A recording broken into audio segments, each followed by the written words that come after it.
So now let's talk about the movies. In movies, we have one follow-up, and it has to do with another casting announcement for the Borderlands movie. We now have Jack Black being announced to be playing Claptrap. So there you go. Moving right on down the road, this next piece I probably could have or should have maybe put in rumors, but we're going to put it in here, but it has to do with Spider-Man 3, and it is Tom Holland talking to Esquire magazine saying, no, Tobey Maguire and Andrew Garfield are not actually going to be in this movie unless they're keeping a giant secret from me. And then 5 seconds later in the same interview, he says, I actually have no idea what this movie's about, and we've been shooting it for how many months at this point.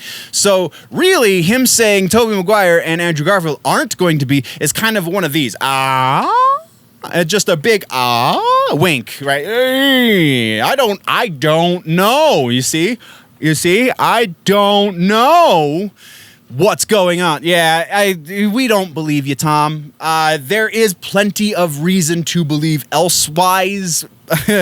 So this kind of brings up a larger point of now movie studios are having their actors outright lie, which this started with Disney. I mean, I guess this is still technically Disney, but it's Sony at the same time.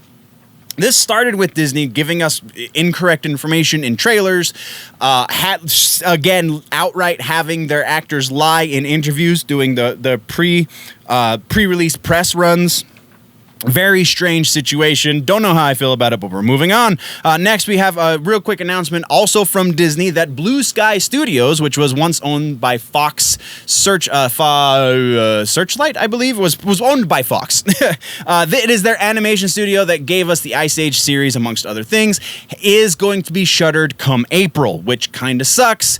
But, I mean, they are the competition with Pixar, right? So why would they want to keep them open if Pixar is struggling because, you know, the sickness that is everywhere, then they have 2 animation houses. We're going to get rid of one. Kind of makes sense from a business standpoint, from a entertainment consumption standpoint. It does not sit very well.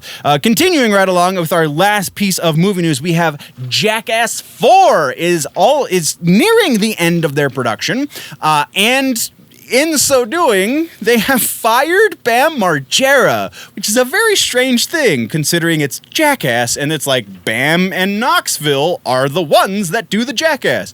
I mean, they're the ones in charge. There's also like all of the rest of the cast, Steve-O and so on and so forth.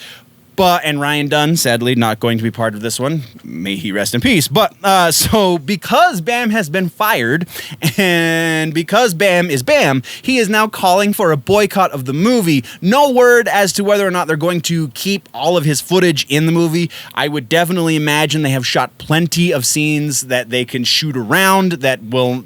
They don't need Bam as part of the movie, so we will be keeping tabs, though, as this develops. That is the end of the movies, though.